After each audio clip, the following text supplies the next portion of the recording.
I ran my fastest ever marathon and half marathon times when I paid less for my super shoes.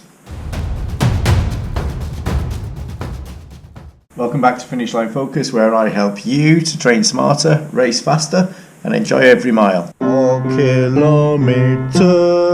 Okay, if you want to get the latest super shoes out there, you're going to have to be willing to pay up to £285. How much of a difference does it make, if any? Let's find out.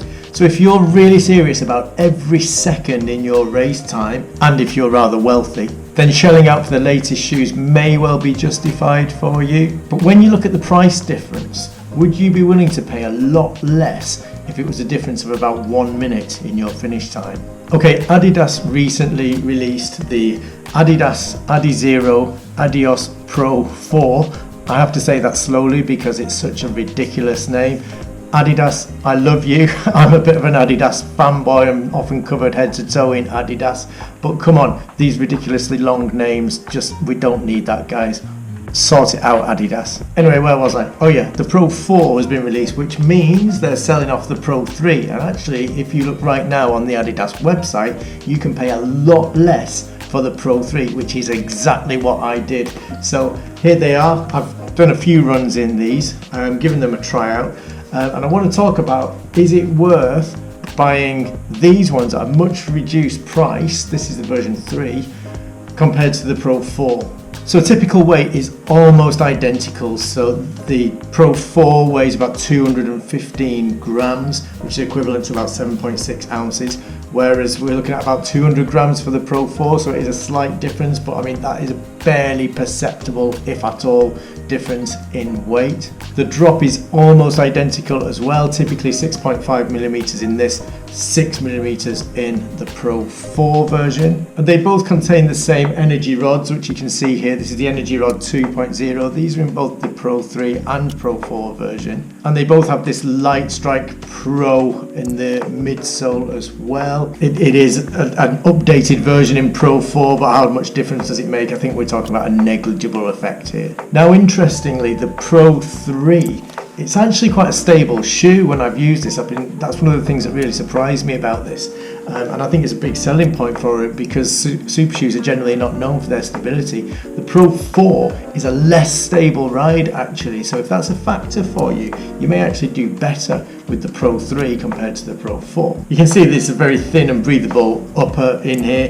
The Pro 4 has this, what they call a softer light lock upper, potentially a smaller fit as well, so make sure you're getting the right size. See if you can try them before you buy them. Continental rubber on the outsole here.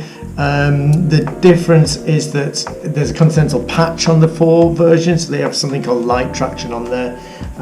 Again, I've had no issues with the sole. You can actually see it's a very, very thin outsole layer on here. And this version 3 is actually known as a relatively durable super shoe. So again, one of the features about super shoes that is less in their favor is that they're not very durable. You're not going to be getting 500 miles out of these. But this is a relatively durable shoe, the Pro 3. However, the softer foam that they've used in the latest version could wear more quickly. So you may think, well, you're paying more getting a shoe that doesn't last as long. Is that really sensible economics? Now, a really key thing to discuss now is the price. So if you want to buy the Adidas Adizero Adios Pro 4, you're looking at about £220, which is cheaper than the Nike. It's cheaper than some of the other super shoes out there, I do have to say. However, Adidas are selling version 3 for about £154 at the moment on their website, which is where I bought these. So that's about 30% less. It's a really significant difference. So if you're looking for some super shoes and you don't want to pay the silly prices, that is an option if you act fast. So what is the actual impact of these? So say you're ready for a marathon and you go out and you take these shoes out, what would you expect in terms of the impact from the running economy that gives you on your actual finish time? So if that's really important to you, for a typical runner, say you're running 3.5 hours, 4 hours, you'd expect on average, obviously everyone's different, but you'd be looking at somewhere between 4 and 6 minutes off your marathon time, potentially by wearing these compared to a conventional running shoe. So 4 to 6 minutes compared to an estimated 5 to 7 minutes in the Pro 4. So really between those two shoes, the latest version and the version 3 that I've got here, you're probably looking at perhaps 1 minute's difference. Okay, so what about Nike? Now when you think super shoes, I mean, I always think of Nike straight away, and although I am a bit of an Adidas fanboy in terms of my general running kit, I do tend to go for Nike when it comes to shoes, and I have, as I mentioned earlier, run my fastest times in the Nike. So this is the shoe that I ran my fastest marathon and my fastest half marathon in. They took up a significant amount of time actually, so I really do love the Alphafly, and at the moment this is the shoe that I'm going to continue. Now there are strong rumours of a version 4 coming out probably in January 2026. Version 3 of the Alphafly came out in January 2024. You can still, if you look in the right places, get a copy of the Alphafly 2, and you can pay an awful lot less, and that is what I did. So is it worth it? Does it make the difference? Again, you need to consider for yourself about price differences. What are you willing to pay in terms of the impact that it may have on your experience running, but also your finish time if that's important to you as well. So I'm going to try and say a little bit about the Alphafly 2 versus 3. So the Alphafly 2 is the Nike Air Zoom Alphafly Next Percent 2. Another one with a bit of a stupidly long name, but then they're just calling the current version the Nike Alphafly 3. Adidas, pay attention, thank you. Yeah, so shorter names, guys. Yeah, that's what we like. Okay, so the latest version of this shoe is marginally lighter. We talk about 20 grams. So the version that I'm holding now, which is version 2, well, it's somewhere between 238 and 251 grams. And the latest version, the Alphafly 3, is about 218. So it's a slight difference there.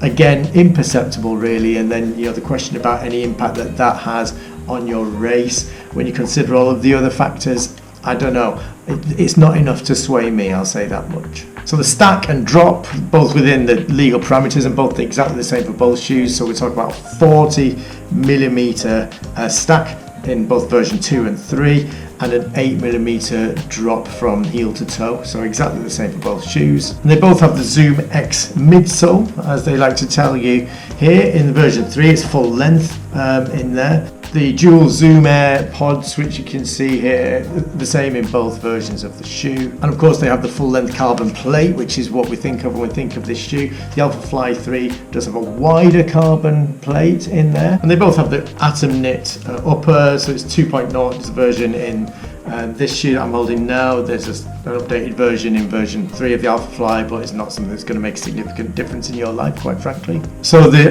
Alphafly version 3 is being marketed as having smoother transitions, which is a key sort of factor in there. So what we want to be looking at really is what is the actual outcome of that, and what does that cost you. So in terms of your marathon impact, I mean, these are estimated figures, but for this shoe, the Alphafly version 2, you're looking at somewhere between 1 and 3 minutes, and somewhere between 2 and 4 minutes estimated in the version 3. So is that important to you? Is that enough to make a difference in terms of the price, which I'll come to in a minute? So this is for someone who's looking at potentially around 3:30 marathon or 4-hour marathon. Is that possible 1 minute difference really important to you? If so, you'll want to know the price. So the latest version of the Alphafly in the UK is £285. Now, that's a lot of money. I always say that I think shoes are overpriced. Super shoes especially so. They're great to have, they make a difference, but are you going to pay £285 for a pair of running shoes that you probably won't use that often, that you won't get that many miles out of? So £285 versus a lot less for version 2. So if you look in the right places, you can find a pair of version 2 for potentially as low as £180. That's over £100 less. Now that's probably the best price you'll get. Typically we're looking somewhere between 180 and 240, but either way, you're looking at least a £65 saving, possibly up to over £100 actually. So 1 minute off your marathon time. is it worth paying potentially 100 quid for? So we've looked at the impact, we've looked at the price, we've looked at all the highly exciting statistical information, but a really key factor is frankly getting them out there on the road and seeing how they feel and seeing what your impressions are and what your instincts are. So let's do it. Let's go and take these shoes out and see how we get on with them. Okay, it's a windy day today, so I hope you can hear me. We're just coming out of a storm, but first time out in the Adios Pro 3, and yeah, I mean, it's a super shoe, so it's generally got those hallmarks that you would expect. So what I noticed, my first impression, is that this shoe very much encourages a fast running form. So even before you start running, even when you're walking, or indeed even when you're standing still when you first put these shoes on, you notice it encourages you to lean forward. Now in terms of cushioning, obviously this is a super shoe, so the upper is going to be very, very thin and light, so you won't really get any cushioning in that respect. But in the sole of the shoe, clearly that's where they're designed for comfort. So you've got the really thick and responsive foam in there.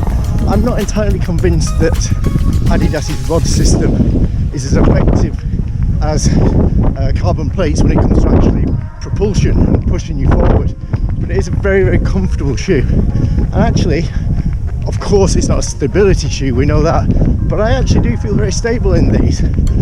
So if I'm looking behind me, if I'm on a bend or corner or just crossing the road, I do feel more stable in these compared to some other super shoes. Another immediate impression, something that may or may not be important to you, but this shoe is very, very quiet. So when you compare it to, say, if you went out and bought a pair of Alphafly, people are going to know you're coming and know they're very noisy.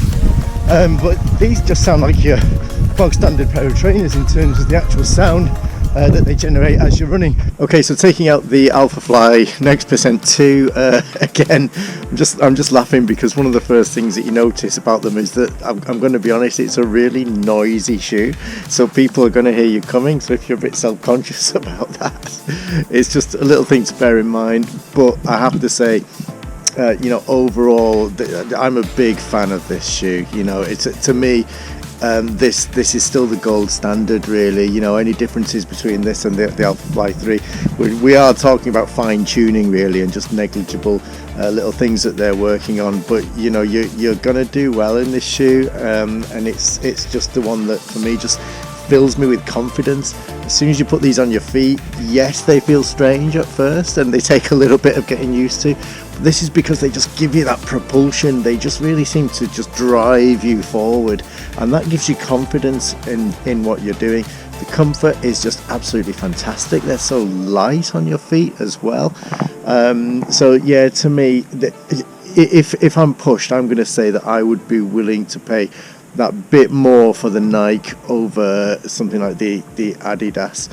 However, I do think there's a lot to be said about paying less for a previous version. So yeah, if you're really thinking about this and you're conscious about the amount of money involved, I'd be really giving some serious consideration to the Alphafly Next Percent 2. If you can pick them up for a good price, they'll give you that confidence. It's an outstanding shoe. I've run all of my fastest times in this shoe. So yeah, it's just that overall feeling that I get from them, and just the confidence that it gives me when I'm out there on the road. Really, I think that just kind of speaks volumes. So if you're considering these shoes, or you're considering some similar shoes, which ones are out there? There's also the Asics Metaspeed Sky, which is a very popular and very highly rated super shoe as well. You've got Saucony with their Endorphin Elite shoe, the Hoka Rocket X2, and Puma's Deviate Nitro Elite 2 shoe as well. So there are lots of options out there since Nike started bringing out these kinds of super shoes a few years ago. So it's definitely worth having a look around. Check out some other reviews, see what you think. If you've got the opportunity to try some out, that's always really, really important as well, finding the right shoe for you. So you'll decide for yourself what you want to spend, but I would argue that those negligible differences are not going to make a significant difference to your experience, and I would be definitely willing to spend quite a lot less for a shoe that is